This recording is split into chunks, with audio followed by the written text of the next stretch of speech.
mwihangane muhaguruke mwe mugiye siri aguruka tugende mu cyumba niba ndabona Paul nta gasuzuguro bafite ariko ntibashaka bamara niba tugenda tujye mu cyumba ubundi gahunda bikoze cyane wakashikashi wenda ndabizi kashikashi ameze nka yambwa yaririye ahantu ikintu noniha ubwo atumvisha uwo mugiye atumvisha izo njyana atumvishe nk'iyo nkirigita nuza pipipi ntashobora kumva kandi ibyo twakiriye bitarashira se nazo ni bushete zirimo ibyakaryoye Asko kera nigeze kwiga ibyo bita sipurisime guterura umuntu urwaye bakamutera Ariko kuri agasaza urabona igihe wahereye uri kunyikuba kuvaho senyera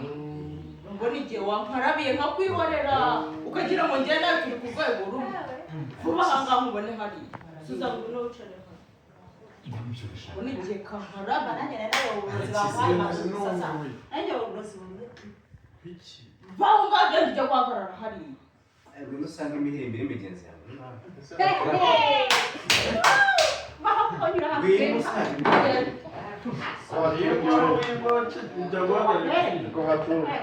kuko nawe utagiye kureba nk'injangwe iranora uri agasaza uruhara rwarakurenze urabura amazuba abiri ariko uri kuza ntobatoba ubusa ndabwiye sabuna ubundi uyu niwe mwene mama niwe narizi uriya wa mbere we rwose agiye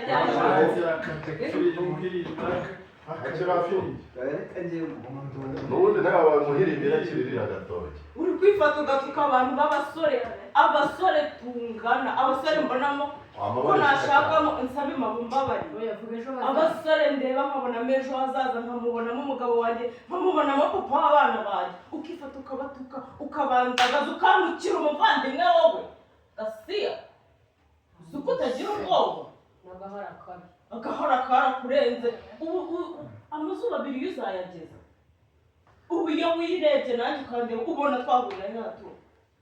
ubona mfite urukundo ubona umutima wanjye ari ikigoryi ku buryo uri bucurame gute ugashiduka uri mu rukundo nawe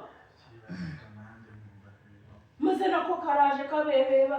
umutima wanjye karabo kanye karabo kawe njye uri kubona ndi igihingwa bahinze hariya yakwitiranyije nawe mukecuru ubwenge bucyo ugira nta nubwo bukumenyesha muri mu kigero kimwe n'uwo mutari mu kigero kimwe ubu uri kundeba ukambonamo didasiyeni ko kareba hatumva mubwire ibi bintu byose ubona nakoze hano aba bantu bose uri kubona hano narindi kugira ngo mpere kuko utandusha ubwenge narindi